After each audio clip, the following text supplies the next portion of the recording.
നമ്മുടെ പ്രസിഡന്റ് പറയണ അടുത്ത കാര്യം നമുക്കൊന്ന് കേൾക്കാം. ഒരു കാര്യം കൂടി വീഡിയോ എടുത്ത സുഹൃത്തിനോട് ചോദിക്കട്ടെ, ഇത്തരം പഞ്ചായത്തിന്റെ ജനകീയ മാലിന്യ സംസ്കരണ പ്രവർത്തനങ്ങളൊക്കെ നടത്തിയപ്പോൾ താങ്കളെ പോലുള്ളവരൊക്കെ എവിടെയായിരുന്നു? അപ്പോൾ ജനകീയ പ്രവർത്തനങ്ങളൊക്കെ കാഴ്ചവെച്ച സമയത്ത് ഞാൻ എവിടെയായിരുന്നു എന്നാണ് ചോദിക്കുന്നത്. അതിനുള്ള മറുപടി ഞാൻ ആദ്യം തന്നെ പറയാം. കഴിഞ്ഞ 6 വർഷക്കാലമായിട്ട് മറ്റത്തൂർ ഗ്രാമപഞ്ചായത്തിലെ ഒരു സംരംഭകനാണ് ഞാൻ. ഈ നാട്ടിലെ യുവാക്കളെ, നല്ല കഴിവുള്ള യുവാക്കളെ തേടിപ്പിടിച്ച് ഏകദേശം 30 ചെറുപ്പക്കാർക്ക് ഞാൻ ഇന്നിവിടെ ജോലി കൊടുക്കുന്നുണ്ട്. അത് രാഷ്ട്രീയം നോക്കിയിട്ടല്ല, മതം നോക്കിയിട്ടല്ല, നല്ല കഴിവുള്ള കുട്ടികളെ തിരഞ്ഞെടുത്ത് സ്വന്തം നാട്ടിൽ നിൽക്കാനുള്ളൊരു അവസ്ഥ ഞാനിവിടെ ഒരുക്കി കൊടുക്കുന്നുണ്ട്. അതുപോലെ തന്നെ ഈ നാട്ടിലെ ജോലിക്കാരെ ഏകദേശം അന്യ സംസ്ഥാന തൊഴിലാളികളും നമ്മുടെ നാട്ടിലെ ചേട്ടന്മാർക്കൊക്കെ ആയിട്ട് ഏകദേശം 70 പേർക്ക് ഞാൻ വേറെയും ജോലി കൊടുക്കുന്നുണ്ട്. ഞാൻ മറു ചോദ്യം ചോദിക്കുകയാണ്, നമ്മുടെ മറ്റത്തൂർ ഗ്രാമപഞ്ചായത്തിന് ഈ വേസ്റ്റുകളൊക്കെ സോർട്ട് ചെയ്ത് മറ്റത്തൂർ ഗ്രാമപഞ്ചായത്തിന് സ്വന്തമായി ഒരു സംരംഭം തുടങ്ങിക്കൂടെ? ഇവിടെ സംരംഭം തുടങ്ങിയിട്ട് ഒരു പ്ലാസ്റ്റിക് നിർമ്മാർജ്ജന യൂണിറ്റ് ഇവിടെ തുടങ്ങിക്കൂടെ?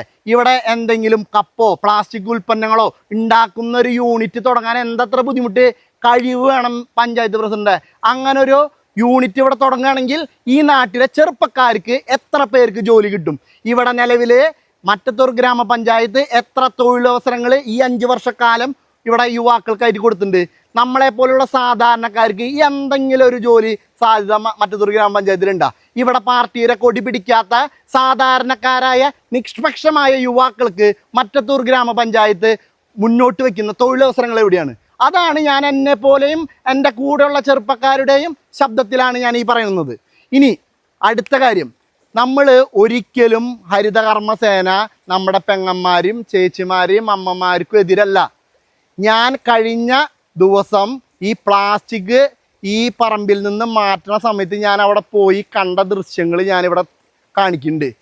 അവരെ കൊണ്ട് മറ്റത്തൂർ ഗ്രാമപഞ്ചായത്ത് അവർക്ക് ചെയ്തു കൊടുത്ത ഉപകാരം ഞങ്ങൾക്ക് കാണാം. കാരണം തോട്ടിൽ നിന്ന് മാർച്ച് 9-ന് കോരി വേസ്റ്റ് അവർ ഈ മഴ വരുന്നവരെ ആ പറമ്പിൽ അവിടെ ഇട്ട് നമ്മുടെ ചേച്ചിമാർക്ക് കാലുമ്മ പ്ലാസ്റ്റിക് കവറും കയ്യിൽ ഗ്ലൗസ് ഇട്ട് ഇവര് ഈ വേസ്റ്റ് കോരിച്ചിട്ടുണ്ടെങ്കിൽ അതിനുള്ള മറുപടി അടുത്ത് തന്നെ അവർക്ക് കൊടുക്കും.